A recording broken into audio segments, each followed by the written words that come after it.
Hey, Doc Jones here from the Homegrown Herbalist School of Botanical Medicine, and this is Teasel.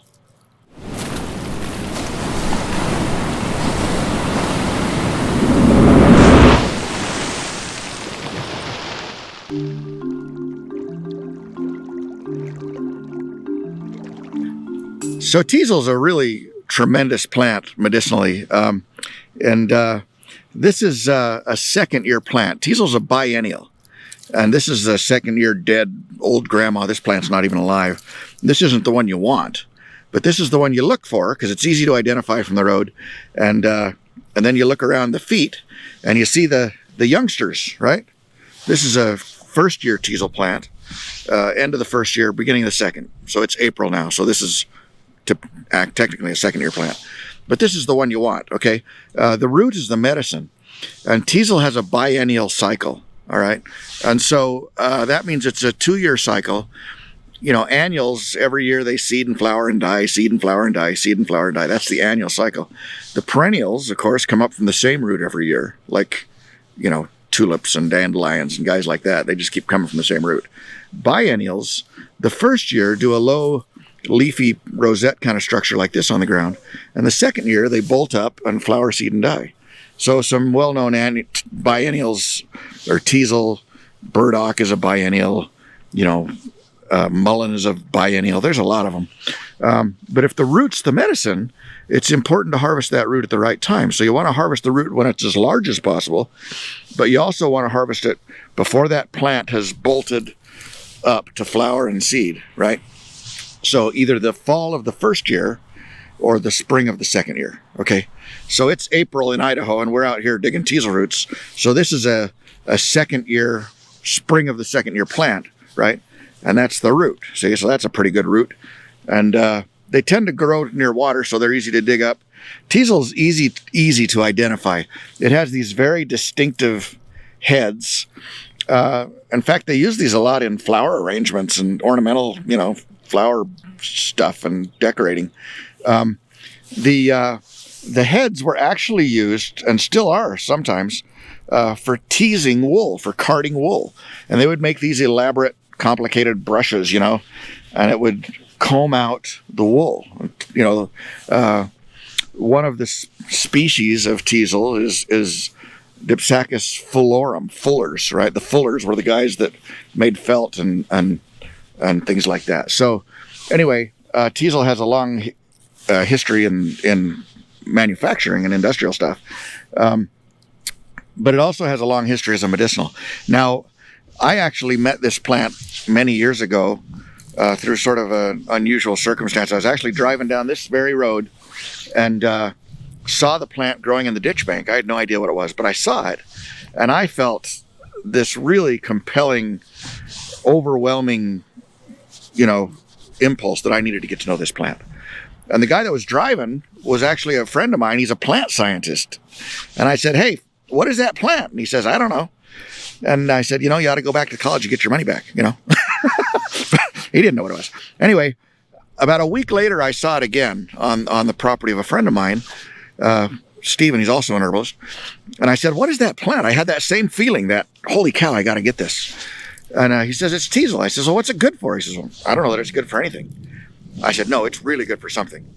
And so I actually dug it up that day. I dug up some roots, started a tincture before I even knew what it was or what it was for, and got out all my old dusty herb books and started reading about Teasel. And sure enough, it's a medicinal plant, and sure enough, the root's the medicine. But it was used for nerve pain, for neuralgias and, you know, odd nerve pain things.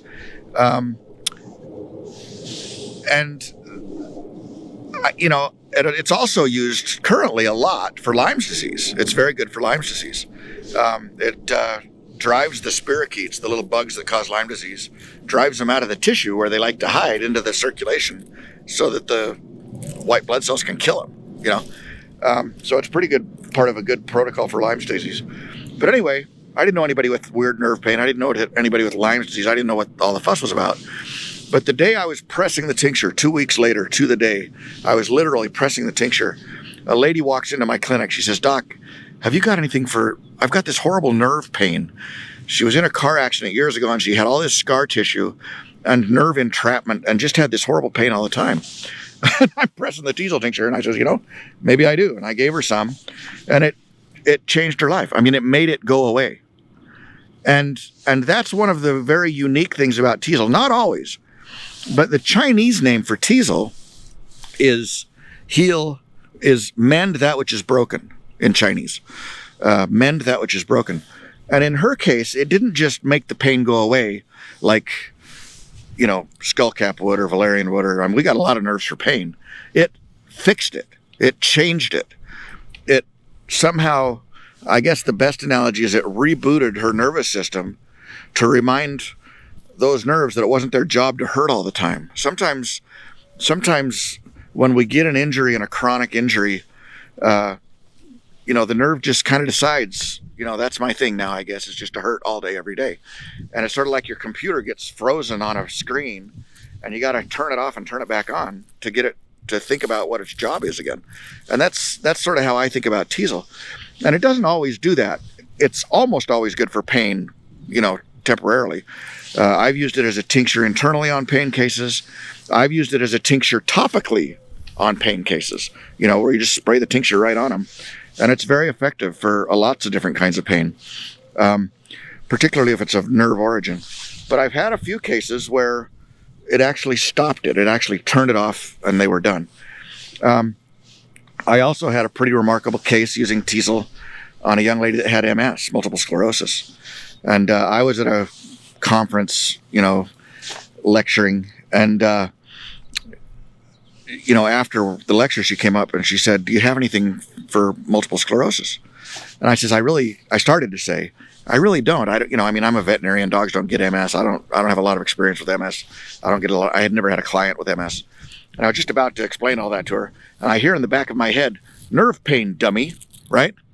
Teasel's not always a gentle soul. She's kind of pokey, you can see.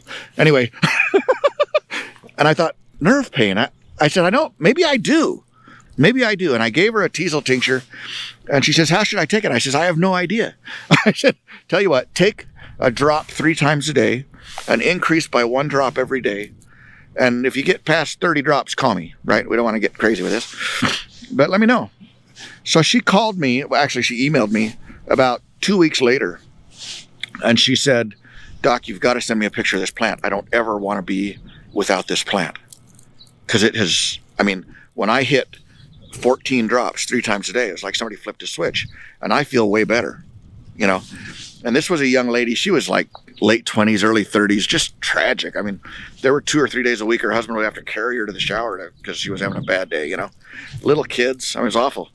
Anyway, the Teasel really helped her. And in fact, I was telling this story on a plant walk about a year later.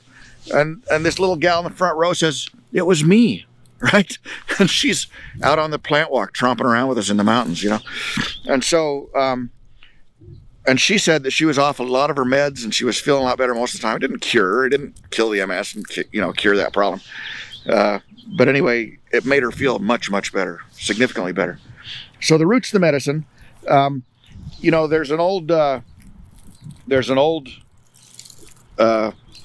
idea in herbalism called the law of signatures, right? The law of signatures says that plants give us little hints about what they're for, right? Yellow herbs are good for liver things because your bile is yellow. Red herbs are good for cardiovascular stuff. Mullein leaves look like lungs. There's all kinds of little hints that God puts into the plants, and whether that's a real thing or whether it's just a nice mnemonic device, I don't know. But I'll tell you what is Teasel saying? Teasel says, "I hurt everywhere," right? The whole plant is covered with thorns. It's pokey every single place. Even the first-year plants on the back of the leaf, and this is a good way to identify them, on the back of the leaf, they have a row of spines that'll poke you, And so this is the first-year plant. They have really crinkly kind of leaves. And they also have that row of spines on the leaf. And I don't know if you can see that or appreciate that, but there's spines along this midline vein. So that's the medicine. The root is the medicine. So this is what you want. You look for these guys and then you dig up these guys, harvest the roots. And of course, then you can do whatever you want with them. You can make a powder, make a tea, put them in capsules, put it in a tincture. It doesn't matter how you take the herb. But that's the medicine. Good for nerve pain, like I said. Good for Lyme's disease. I've had that one remarkable MS case. I don't know if I'll ever have another one, but she needed it. So try that and let me know. But anyway, Teasel. So I'm Doc Jones from the Homegrown Herbalist School of Botanical Medicine. Swing by our website, homegrownherbalist.net. We have a lot of, video content like this. We have blog articles. We have herbs and things you can purchase and kits. In fact, we got Teasel. You want some Teasel? We'll put a link right up there. You can click on that and buy some Teasel tincture. Anyway, Doc Jones, Homegrown Herbalist School of Botanical Medicine. Thanks for watching.